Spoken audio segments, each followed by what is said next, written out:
La Casa de los Tubos.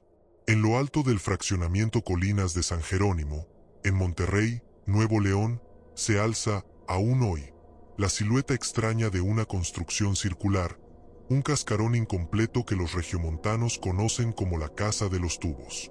Su estructura, ideada a principios de la década de 1970 por el arquitecto Arturo G. Benavides, tenía un propósito noble: servir como hogar para una joven con movilidad reducida. Por eso sus paredes curvas, sus rampas interminables y sus habitaciones cilíndricas. Todo estaba pensado para que la silla de ruedas pudiera deslizarse sin obstáculos. Pero, ¿cómo un proyecto tan humano terminó envuelto en una de las leyendas más oscuras del norte de México? ¿En qué momento una obra arquitectónica se transformó en un símbolo de tragedia, miedo y abandono? Los habitantes del sector afirman que fue un accidente, uno que cambió para siempre la historia de la casa, el que sembró el primer susurro. Y ese accidente, dicen, ocurrió cuando la construcción aún estaba a medias. Vigas expuestas, cemento fresco y silencios demasiados largos para un sitio tan nuevo. La joven hija del propietario habría visitado la obra para revisar el avance, acompañada solo por su silla de ruedas, y por un albañil que juraba que escuchó algo antes de que ocurriera. Pero, ¿qué escuchó exactamente? ¿Fue un grito, un llamado, o un susurro que no provenía de nadie visible? La tragedia del accidente, del que pronto hablaremos más, marcó el principio del abandono de la obra. Y a medida que los años avanzaban, el concreto apenas seco se convirtió en un imán para curiosos, exploradores y, según algunos, para presencias que no tenían intención de dejar el lugar. La noche cae rápido en Colinas de San Jerónimo, y cuando lo hace, las sombras de la Casa de los Tubos parecen alargarse de una manera extraña, como si quisieran tocar a quien se acerca demasiado. ¿Casualidad? ¿Efecto arquitectónico? ¿O algo más? Lo cierto es que, antes de cerrar esta página, hay una pregunta que sigue resonando entre quienes se atrevieron a entrar. ¿Qué fue lo que realmente quedó atrapado dentro de esos muros curvos cuando la casa jamás llegó a completarse? La mañana del 17 de marzo de 1972, Monterrey amaneció con un clima tibio y un cielo tan despejado que el Cerro de la Silla parecía más cercano de lo normal. A esa hora, los trabajadores ya llevaban rato mezclando cemento cuando escucharon el motor de un vehículo detenerse frente a la obra. Era el dueño de la futura residencia, acompañado de su hija, una joven de apenas 16 años, siempre sonriente a pesar de la discapacidad que la obligaba a depender de la silla de ruedas. Los empleados recuerdan que el padre insistió en mostrarle el avance de la enorme casa circular. El proyecto, decían, era un símbolo de amor paternal. Sin embargo, aquel día algo se sentía diferente, como si el aire dentro de la estructura estuviera más frío de lo habitual, aun cuando afuera la temperatura rondaba los 25 grados centígrados. La chica se adentró acompañada por un albañil, recorriendo la larga rampa que conectaba el nivel inferior con el superior. El sonido de las ruedas sobre el cemento húmedo resonaba como un eco hueco entre los muros circulares. Entonces, ocurrió. Un grito, un crujido metálico, y un silencio tan abrupto que heló la sangre de todos. Cuando los trabajadores corrieron hacia la rampa, hallaron la silla de ruedas volcada y al albañil temblando, balbuceando palabras que nadie entendió al principio. Lo único claro es que señalaba hacia lo alto, hacia un punto del pasillo donde nadie vio absolutamente nada. Ella se fue hacia atrás, pero no sola, murmuró. La versión oficial habló de un accidente por falta de barandales. Pero el albañil, quien renunció ese mismo día, sostuvo algo distinto. La empujaron. Yo sentí que alguien más estaba ahí. Nadie volvió a ver igual la casa después de aquel día. Y el dueño, consumido por el duelo, ordenó detener la obra indefinidamente. Los cascos amarillos se marcharon. Las mezclas se endurecieron. La naturaleza comenzó a reclamar el espacio. Y sin embargo, algo empezó a hacerse visible durante las noches.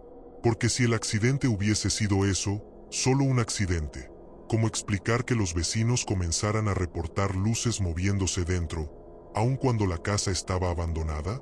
¿Cómo explicar las sombras del interior que parecían caminar de un tubo a otro sin que nadie hubiese entrado? ¿Era el espíritu de la joven o algo más antiguo que ya habitaba ahí incluso antes de que se colocara la primera piedra? Tras la tragedia de 1972, la Casa de los Tubos quedó bajo resguardo de un par de vigilantes contratados por el dueño, quien aún no sabía si algún día tendría fuerzas para retomar el proyecto. Los hombres debían turnarse por las noches, porque durante el día el silencio de la construcción abandonada no daba problemas, pero al caer la oscuridad, algo parecía despertar. El primer vigilante, don Eusebio, hombre recio nacido en Linares, duró exactamente 3 noches. Años después, contaría que desde la primera madrugada escuchó el chirrido de ruedas sobre cemento, un sonido lento, arrastrado, proveniente del interior. Él pensó que sería un animal, quizá un perro callejero o incluso un ladronzuelo. Sin miedo, iluminó con su lámpara la entrada circular. Nada, solo el concreto gris y el eco de su propia respiración. Pero la segunda noche fue distinta. A las 2:41 de la mañana, según anotó en el cuaderno de guardia, escuchó claramente el murmullo de una niña diciendo: «¿Por qué no me llevas con mi papá?». Eusebio dejó el puesto a la mañana siguiente. El segundo vigilante, un joven llamado Rodrigo, contó algo más inquietante, que durante sus rondas veía una sombra en lo alto de la rampa, quieta, como observándolo. Cada vez que enfocaba su linterna hacia esa figura, desaparecía, pero él aseguraba que la presencia seguía ahí, palpable, casi respirando detrás de él. Rodrigo también mencionó un detalle que, en su momento, pocos creyeron. Dijo haber visto a un hombre de traje oscuro, parado en uno de los tubos laterales, contemplando la ciudad. No caminaba, no hablaba, no reaccionaba. Solo lo observaba con una quietud antinatural. Cuando se acercó, el hombre simplemente se desvaneció como humo. Esto despertó una pregunta que pronto se esparció entre vecinos y curiosos. ¿La tragedia de la joven liberó algo que estaba atrapado, o su muerte atrajo algo a la casa? Las autoridades del condado de Monterrey nunca emitieron un informe oficial sobre estos hechos, pero lo cierto es que los vigilantes renunciaron uno tras otro. La casa volvió a quedar completamente sola, devorada por grafitis, humedad y un silencio que no era natural. Y fue precisamente ese abandono el que dio origen a una segunda ola de rumores. Rumores que hablaban de que la casa no quería quedarse vacía. Porque, según algunos testigos, la casa intentaba llamar a quienes se acercaban demasiado. Durante los años 1980 y 1990, cuando la Casa de los Tubos ya era prácticamente un monumento al abandono, comenzó a atraer a un nuevo tipo de visitante.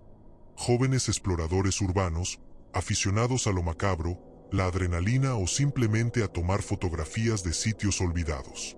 Era la época perfecta para que la leyenda creciera.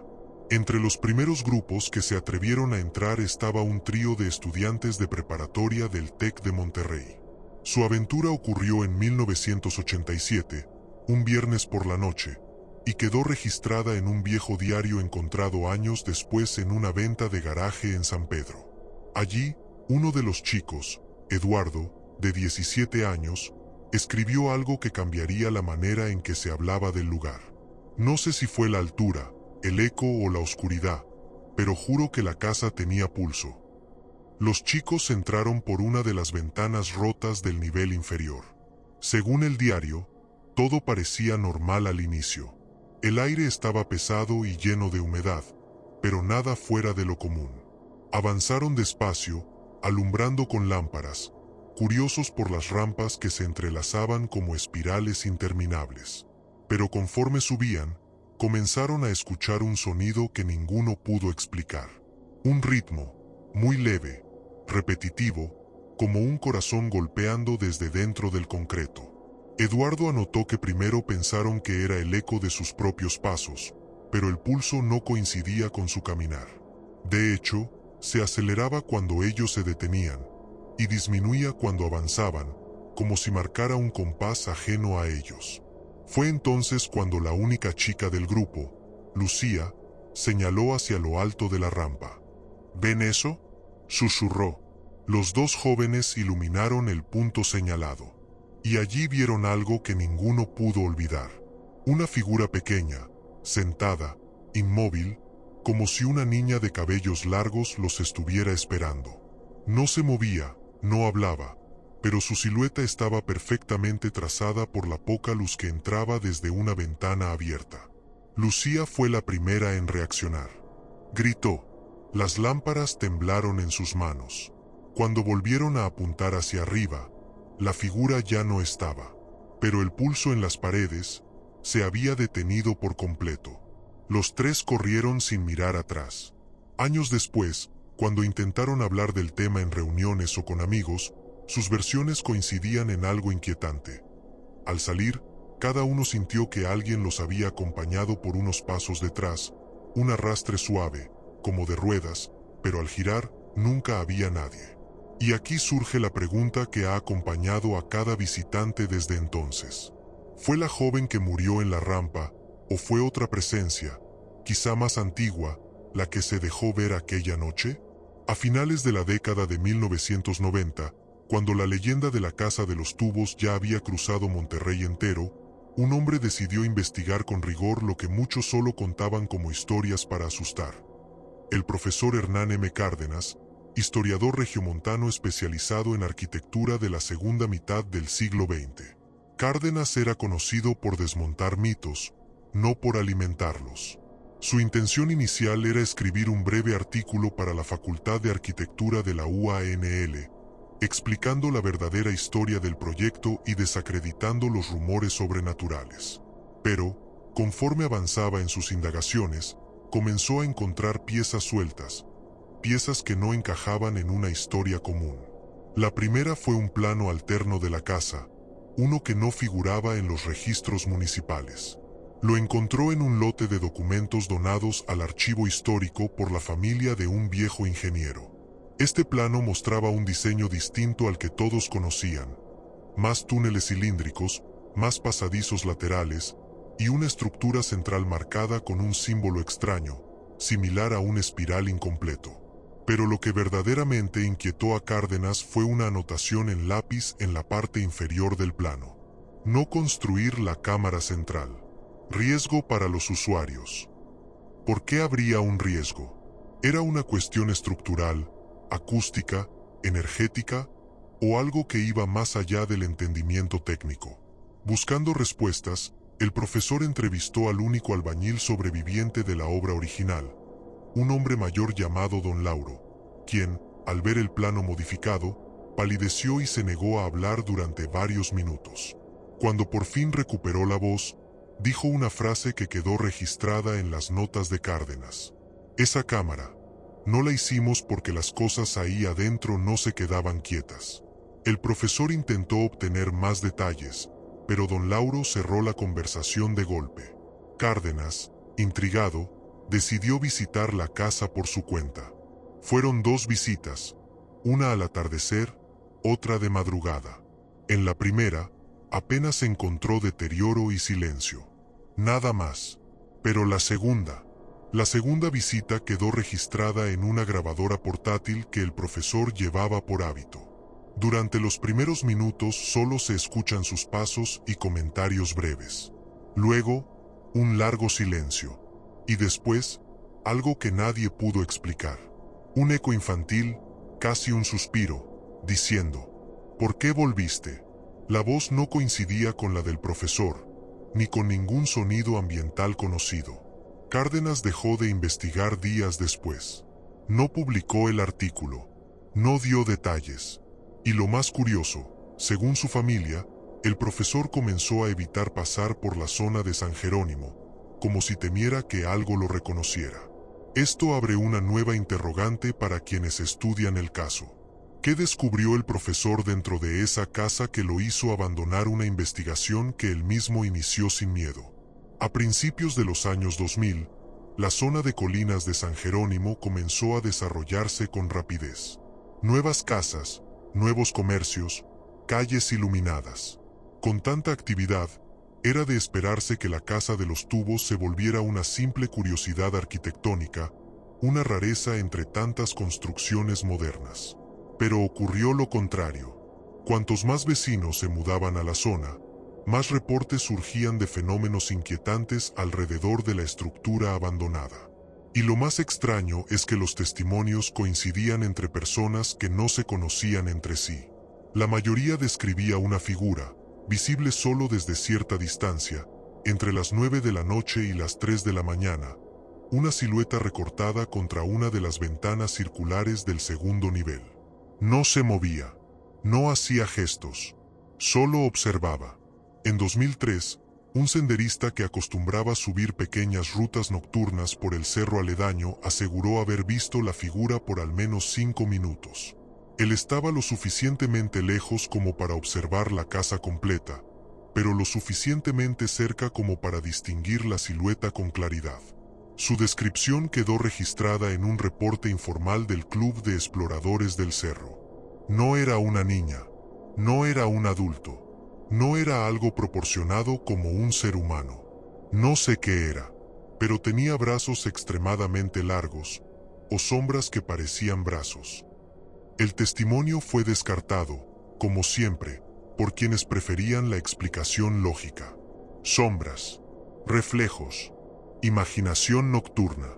Pero semanas después, una familia que vivía en la calle contigua reportó algo similar, pero con un giro inquietante. La figura sí se movió.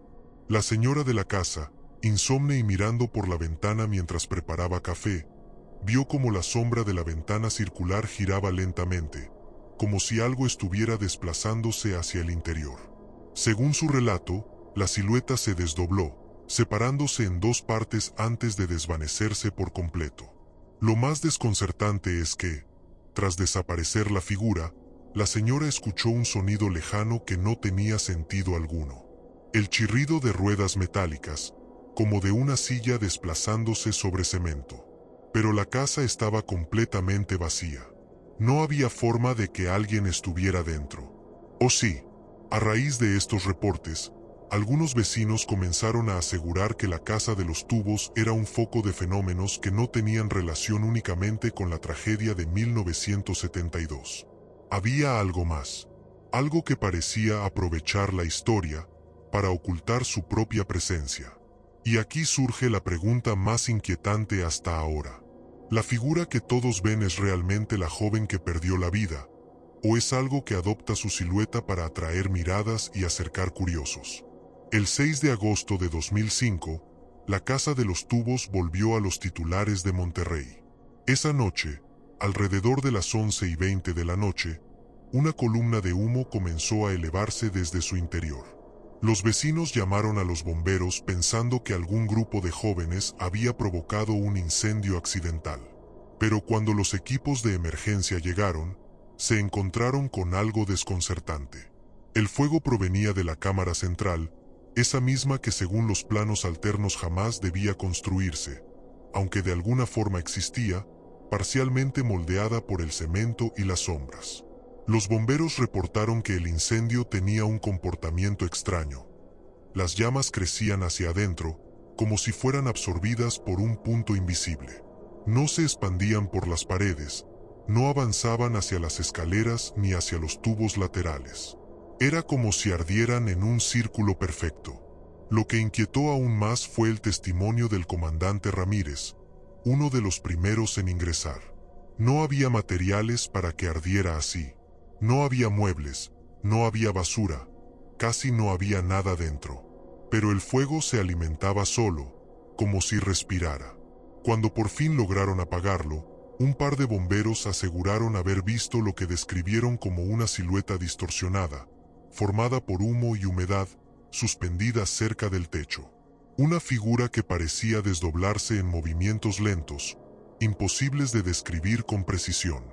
Uno de ellos, un joven brigadista llamado Santana, renunció 2 semanas después. Según su declaración informal a un compañero, eso que vimos no era humano.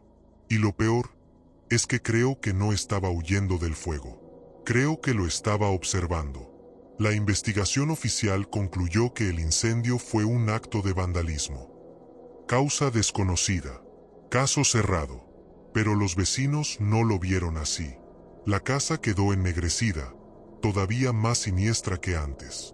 Y aquella cámara central, que no debía existir, mostró marcas en las paredes que ningún perito logró explicar.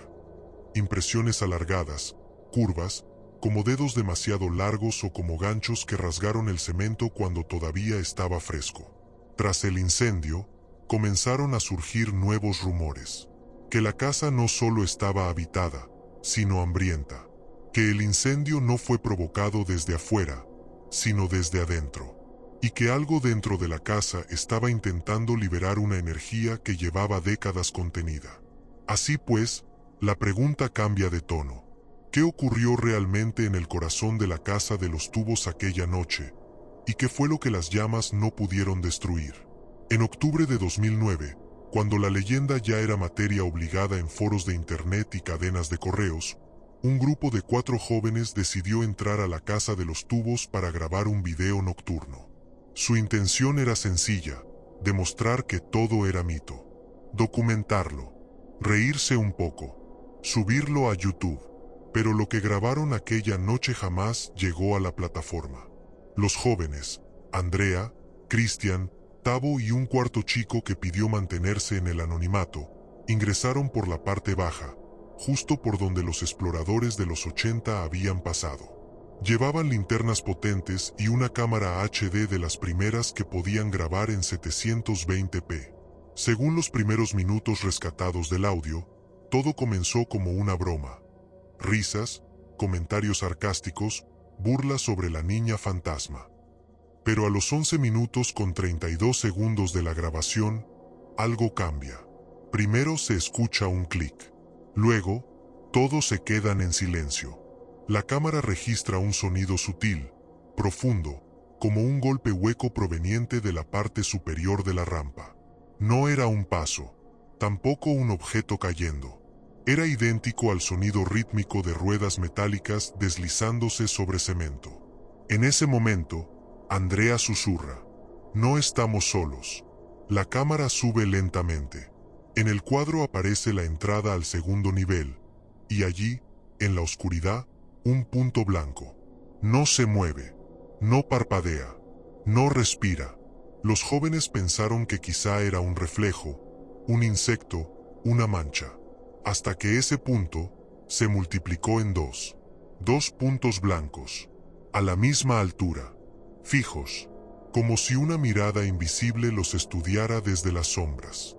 En el minuto 12:04, según el registro del archivo corrupto, se escucha un ruido brusco, un golpe seco contra el micrófono, acompañado de un grito ahogado. Tavo grita algo que apenas se distingue. Está bajando. La cámara cae al piso. Se ve el concreto acercándose, la imagen gira, y por menos de un segundo, en un ángulo inclinado, aparece una figura algo delgada, larga, imposible de describir con exactitud. No parece caminar, no parece flotar. Se desplaza con movimientos entrecortados, casi como si estuviera doblada. El video se corta ahí. Los 4 jóvenes salieron corriendo y llegaron a su vehículo. 3 de ellos hablaron de lo que vieron, menos Cristian. Él se quedó en silencio durante días, y una semana después, dijo haber borrado el archivo para no seguir soñando con esa cosa. Pero aquí está lo inquietante. El archivo no se borró, se corrompió solo. Un técnico en recuperación de datos que revisó la memoria SD afirmó que el video parecía dañado por un patrón de interferencia que no coincide con ninguna falla habitual. Y, según él, la última línea del archivo tenía un eco grabado que no era de ninguno de los jóvenes. Una voz tenue, casi infantil, diciendo: «Siempre regresan, aunque intenten huir». Con este testimonio, surge una nueva interrogante. ¿La casa atrae a quienes entran, o los marca de alguna forma para que inevitablemente vuelvan en sueños, recuerdos o sombras? En 2013, cuando la historia de la Casa de los Tubos ya había alcanzado una fama inquietante, un grupo de vecinos buscó ayuda espiritual. No era la primera vez que lo intentaban, pero sí la más formal. Contactaron al sacerdote Padre Ignacio Lárraga, conocido en Monterrey por participar en bendiciones de casas y por su profundo conocimiento sobre rituales de protección. Aunque el padre era escéptico respecto a los relatos paranormales, aceptó visitar el lugar después de que varios residentes aseguraran escuchar, alrededor de las 3 de la madrugada, lamentos, arrastres y murmullos provenientes del interior de la estructura abandonada. Su visita ocurrió el 12 de marzo de 2013, al atardecer. Los vecinos que lo acompañaron describen que apenas cruzó la entrada, el padre Ignacio se detuvo abruptamente. Miró a su alrededor y dijo, con voz baja, casi temblorosa: aquí no solo ocurrió una tragedia, aquí quedó algo abierto. No quiso especificar qué era ese algo, pero procedió a caminar lentamente hasta el centro de la casa, donde antes se encontraba la misteriosa cámara circular. Allí, según su propio testimonio, sintió lo que describió como un vacío, no espiritual, sino casi físico, una ausencia de aire, como si la temperatura bajara varios grados de inmediato. Dijo una frase que nadie olvidó: esto no debería existir. Intentó realizar una oración corta, una de las más simples para espacios cargados. Pero a mitad del rezo, los presentes escucharon un sonido que los paralizó. 3 golpes secos, exactamente iguales, provenientes de algún punto sobre sus cabezas. No era viento, no era un animal, era algo que sonaba como pasos, pero demasiado lentos, demasiado pesados para pertenecer a un humano. El padre detuvo la oración. Hizo una señal para salir. Una vez afuera, confesó algo que nunca quedó registrado de manera oficial, pero que varios testigos repitieron palabra por palabra. No puedo bendecir este lugar. No está vacío, ni está dormido. Lo que hay adentro es más antiguo que la tragedia de la niña. Y la muerte solo lo alimentó. El sacerdote recomendó colocar un sello temporal en la entrada, cruces improvisadas, sal bendita y cinta de advertencia. No para cerrar nada, sino para mantener a la gente afuera. Porque, según él, cualquier intento de sellar la presencia podría tener el efecto contrario: despertarla por completo. Desde entonces, la pregunta que ronda entre los vecinos es inevitable. ¿Qué detectó exactamente el padre dentro de la casa? ¿Y por qué afirmó que sellarla era más peligroso que dejarla abierta? En 2016, tras décadas de abandono y de que la casa se convirtiera en un punto de riesgo para exploradores imprudentes, las autoridades y nuevos inversionistas iniciaron un proyecto para demoler y reconstruir la Casa de los Tubos. El objetivo: convertir el terreno en una residencia moderna o quizá en departamentos de lujo. La propuesta avanzó rápido: estudios de suelo, permisos municipales, evaluación del estado estructural, hasta que llegó el día en que el ingeniero jefe, Roberto Beltrán, entró con su equipo para hacer el análisis final. Y ahí empezó lo extraño. Beltrán, un hombre metódico y sin una sola creencia en lo sobrenatural, se dedicó a recorrer la estructura con una tablet y equipo de medición. Todo marchaba bien hasta que llegó a la zona donde se encontraba la antigua cámara central. Allí, de acuerdo con su reporte preliminar, que luego fue retirado, las lecturas del medidor láser comenzaron a fallar. La distancia fluctuaba sin sentido, de 4 metros a 12, luego a 0.89, como si el espacio no fuera constante. La tablet sufrió 2 reinicios espontáneos, sin previo aviso, y la temperatura quedó registrada en 6 grados centígrados, a pesar de que afuera estaban a 27 grados centígrados. El ingeniero, intrigado pero aún escéptico, decidió grabar un breve video para documentar las anomalías. El audio de ese video, que su equipo escuchó antes de que el archivo se dañara, captó un detalle estremecedor: un latido, lento, profundo, como si alguien estuviera respirando dentro de las paredes. Beltrán, intentando mantener la calma, comenzó a describir lo que veía, pero de pronto se quedó en silencio. La cámara, al girar, registró algo solo por un instante: una figura alta, delgada, demasiado larga para ser un humano, inclinada hacia adelante, como si apenas supiera imitar la forma humana. Cuando el ingeniero salió del lugar, estaba pálido. Ordenó suspender la inspección y convocó a una reunión urgente. Sus palabras quedaron registradas en un acta interna. La estructura presenta inestabilidad, pero no de tipo físico. Hay una distorsión en el espacio que no puedo explicar técnicamente. No recomiendo seguir entrando. 3 días después, Beltrán renunció al proyecto. Meses más tarde, abandonó Monterrey por completo. Lo extraño es que, pese a la insistencia de inversionistas, ninguna empresa aceptó retomar los estudios. Y la demolición nunca ocurrió. Hoy, la casa sigue en pie, intacta, como si el terreno mismo rechazara cualquier intervención. Ante esto, la duda inevitable surge. ¿La estructura está deteriorada o protege algo que no quiere ser removido? Hoy, más de 5 décadas después de la tragedia de 1972, la Casa de los Tubos sigue en pie en Monterrey, como un recuerdo torcido entre lo urbano y lo inexplicable. No importa cuántos proyectos se anuncien para demolerla, remodelarla o limpiarla, la casa permanece exactamente igual. Solitaria, silenciosa y, sin embargo, nunca verdaderamente vacía. Miles de personas han pasado por sus alrededores. Algunos solo sintieron curiosidad. Otros percibieron un escalofrío repentino sin razón aparente. Y unos cuantos, muy pocos, pero suficientes, aseguran haber visto algo asomarse por las ventanas circulares. Algo que observa, que espera, que parece reconocer a quienes se atreven a acercarse demasiado. Los testimonios de décadas distintas coinciden en detalles que no deberían coincidir.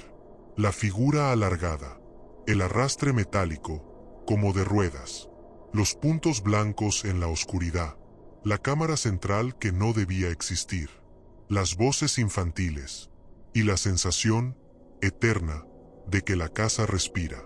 A lo largo de esta historia se han dado explicaciones lógicas, intentos de desmentido, análisis técnicos, incluso oraciones. Y sin embargo, nada ha logrado acallar por completo la pregunta más importante. ¿Qué habita realmente dentro de la Casa de los Tubos? Una presencia atrapada por el accidente.